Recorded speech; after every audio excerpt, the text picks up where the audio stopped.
اور ناخن تک سلامت تھے اور ایک عجیب سی خوشبو ہر کسی نے آس پاس قبر کے پاس سے محسوس کی. یہ کیسے پاسبل ہو ان سکتا خوش ہے؟ نصیب لوگوں کے اندر موجود کئی لوگ جو hello guys, welcome to our channel. اور آج ہم لے کے آئے time when grave of Muhammad peace be upon his father was opened. So یہ کیسے ہو سکتا ہے؟ یہ چیز میں پہلی بار یہ پڑھ رہا ہوں کہ ایسا کیسے ہو سکتا ہے کہ بھائی جو پروفٹ محمد ہے ان کی جو فادر کی گریو ہے اس کو اوپن کر دیا گیا. یہ تو میرے خیال سے الاؤڈ نہیں ہونا چاہیے ایسا کبھی بھی، کیونکہ آف کورس کسی کو اگر آپ نے دفن کر دیا تو پھر تو وہ مطلب کہتے ہیں نا وہ اللہ کا ہو جاتا ہے. تو یہ چیز دیکھتے ہیں کیا ہوگا اس میں. اور لٹرلی مطلب کہ اس میں بات بھی پروفٹ محمد کے فادر کی کر رہے ہیں، ان کی نہیں کر رہے ہیں نا. تو مطلب کہ ہم لوگوں نے شاید بہت ساری اسٹوریز میں پڑھی کہ جو پروفٹ محمد تھے وہ بہت زیادہ چھوٹے تھے جب ان کے فادر مطلب کہ ایکسپائر ہو گئے تھے. تو کافی زیادہ چھوٹے تھے وہ، اور پھر کچھ ٹائم بعد ان کی مدر بھی ایکسپائر ہو گئی تھی. تو مطلب انہوں نے شاید پروفٹ محمد نے خود بھی اپنے فادر کو بہت کم دیکھا ہے، جہاں تک ہم لوگوں نے اسٹوریز کے اکارڈنگ سنا. تو یہ اگر گریو کھلی تھی تو کیوں کھلی تھی، مطلب یہ چیز جاننی ہے مجھے. تو میں اس کو سیریسلی کافی زیادہ ایکسائٹیڈ ہوئی جاننے کے لیے. تو سٹارٹ کرتے ہیں ویڈیو کو. 1980 سے پہلے مسجد نبوی کے اندر روضہ رسول کے قریب جا کر گاڑیاں رکا کرتی اور زائرین یہاں پر درود و سلام پڑھا کرتے. لیکن اس کے بعد جب زائرین کی تعداد مسلسل بڑھتی گئی تو مسجد نبوی کی توسیع کے بارے میں سوچا گیا. لیکن مسئلہ یہ تھا کہ اس توسیع کے راستے کے اندر رسول اللہ صلی اللہ علیہ وسلم کے والد حضرت عبداللہ کی قبر تھی. ویسے تو حضرت عبداللہ کا تعلق مکہ سے تھا، لیکن آپ کا سسرال یعنی رسول اللہ صلی اللہ علیہ وسلم کی والدہ کا تعلق مدینہ سے تھا. حضرت بی بی آمنہ کا تعلق کیونکہ مدینہ سے تھا تو اس حساب سے وہ رسول اللہ صلی اللہ علیہ وسلم کا ننیال تھا، جبکہ ددیال مکہ کے اندر موجود تھا. اپنی وفات کے وقت وہ مدینہ کے اندر یعنی اپنے سسرال کے اندر موجود تھے، اور بہت ہی کم عمر کے اندر تقریباً 18 سے 20 سال کی عمر کے اندر ہی آپ کا انتقال ہو گیا اور اسی جگہ پر آپ کی قبر بنا دی گئی. 1980 کے دوران پہلی مرتبہ آپ کی قبر کشائی کا فیصلہ کیا گیا تاکہ آپ کو جنت البقیع کے اندر شفٹ کیا جا سکے، اور اس وقت تک آپ کی وفات کو تقریباً 1400 سال گزر چکے تھے. حضرت عبداللہ کیونکہ اس کائنات کی عظیم ترین ہستی نبی پاک صلی اللہ علیہ وسلم کے والد ہیں اور انتہائی قابل احترام ہستی ہیں، لہٰذا کسی بھی عام شخص یا گورکن کی بجائے نسل در نسل روضہ رسول کی صفائی کرنے والے لوگوں کو، جو کہ حضرت بلال حبشی کی نسل سے ہیں، انہیں کہا گیا کہ وہ قبر کشائی کی شروعات کریں. لہٰذا ایسا ہی کیا گیا. لیکن اس دوران جو منظر دیکھا گیا وہ انتہائی حیران کن تھا، اور کسی کو امید نہیں تھی کہ 1400 سال گزرنے کے بعد وہ قبر سے ایک شخص کی لاش کو ایسے زندہ نکلتا دیکھیں گے جیسے ابھی ان کا انتقال ہوا ہو. 1400 سال گزرنے کے بعد بھی حضرت عبداللہ کی لاش، آپ کا جسم بالکل صحیح سلامت تھا. آپ کفن کے اندر لپٹے تھے، جسم پر گوشت موجود تھا اور جسم پر بال اور ناخن تک سلامت تھے. اور ایک عجیب سی خوشبو ہر کسی نے آس پاس قبر کے پاس سے محسوس کی. یہ کیسے پاسبل ہو سکتا ہے؟ ان خوش نصیب لوگوں کے اندر موجود کئی لوگ جو کہ اس قبر کشائی کے وقت وہاں پر موجود تھے، کئی لوگ آج بھی زندہ ہیں اور اس واقعہ کے گواہ ہیں. ان لوگوں نے اپنی آنکھوں سے اس دوبارہ تدفین کا منظر دیکھا، اور اس دور کے اندر کیمرہ تو موجود تھا لیکن اس کا استعمال عام نہیں ہوا تھا، لہٰذا اس منظر کو کیمرہ کے اندر محفوظ نہیں کیا جا سکا. بہت سے علماء کرام اور فرقوں کے اندر آج تک حضرت عبداللہ سمیت آپ کے بھائی ابو طالب اور آپ کے والد عبد المطلب یعنی حضور کے دادا کے ایمان پر بحث کی جاتی ہے کہ جب اللہ کے رسول نے ان تک دین اسلام کی دعوت پہنچائی نہیں یا وہ اس سے پہلے انتقال کر گئے تو ان کا قیامت کے دن حساب کس بیس پر ہوگا؟ کیا ان کی یہ موت ایمان پر تھی یا پھر کفر پر؟ حضرت عبداللہ بنو ہاشم خاندان سے تھے، جو کہ عرب کے دو بڑے خاندانوں ہاشم اور بنو امیہ میں سے ایک تھا. یہ دونوں قبیلے قریش قبیلے کا حصہ تھے، اور بنو امیہ کے پاس قریش کی فوج کی ذمہ داری تھی. تو بنو ہاشم مذہبی طور پر سب سے محترم تھے کیونکہ وہ کعبہ کے متولی تھے.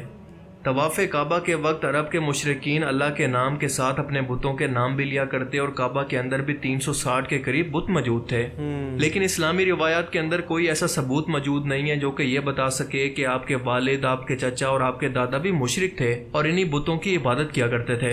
اچھا. رسول اللہ صلی اللہ علیہ وسلم کے اعلان نبوت سے پہلے تک جو دین ان ہستیوں تک پہنچایا گیا تھا اور ان موجودہ حالات کے اندر وہ اس پر جتنا عمل کر سکتے تھے ان لوگوں نے کیا، اور اللہ تعالیٰ قیامت کے دن ہر انسان سے اس کے حالات اور اس کی حیثیت کے مطابق ہی سوال کرے گا، اور اس وقت کے اندر جتنا اللہ کا پیغام کسی شخص تک پہنچا اس شخص سے اسی کے متعلق سوال ہوگا.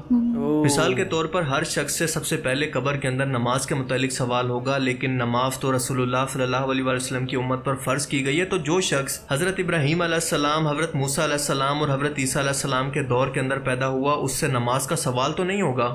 اس شخص سے وہی کچھ پوچھا جائے گا، اسی چیز کا حساب ہوگا جو کہ دین اس تک پہنچایا گیا. عرب کے لوگوں میں تاریخ کے اعتبار سے حضرت اسماعیل علیہ السلام کے بعد یعنی تقریباً 4000 سال پہلے سے کسی پیغمبر کو نہیں بھیجا گیا تھا، اور اسی وجہ سے یہ آہستہ آہستہ دین سے بھٹکنے لگے۔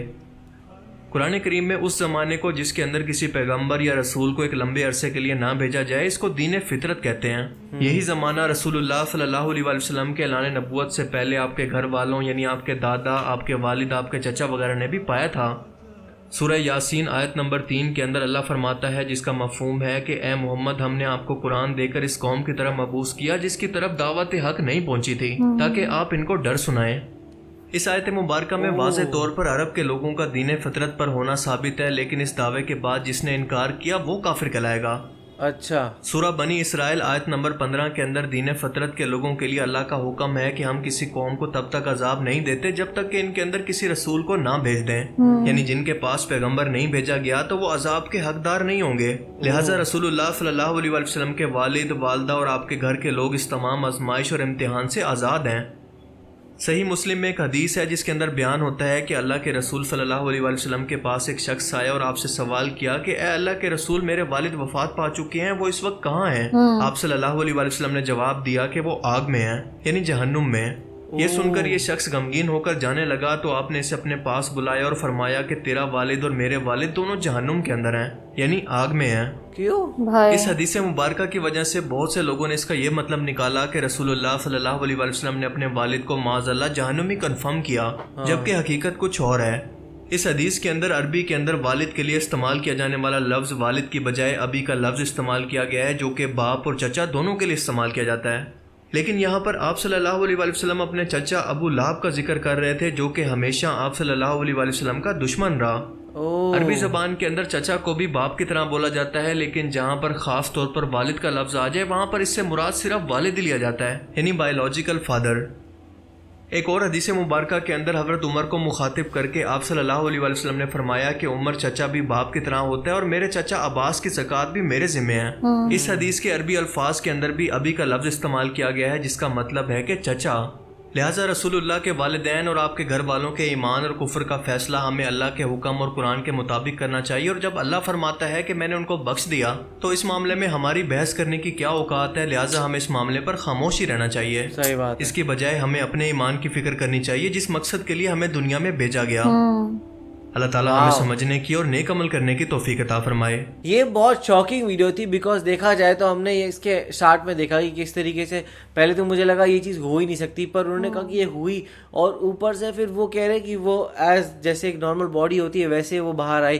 ایسا کیسے ہو سکتا ہے؟ بیکاز ہم نے تو پڑھا ہے کہ بھائی ہمیشہ جو ہوتی ہے جو ہمارے یہ ڈیگریڈ ہو جاتے ہیں اور یہ پھر کھائے جاتے ہیں اور ختم ہو جاتی ہے اور صرف ہڈیاں رہ جاتی ہیں، پر یہ تو یہاں پہ بہت ہی اسٹرینج چیز سننے کو ملی ہے، اور پتہ نہیں سمجھ نہیں آ رہا کہ اس سے کیا ہم سمجھیں۔ سیریسلی یہ بہت زیادہ شاکنگ ہے، جیسے پارلر نے کہا، ہم نے صحیح بچپن سے سب نے یہی پڑھا ہے کہ جب بھی مطلب کہ جو ہمارے بیکٹیریاز ہوتے ہیں وہ اس کو شریر کو کھا لیتے ہیں تو اس میں ہڈیاں ہی بچتی ہے نا۔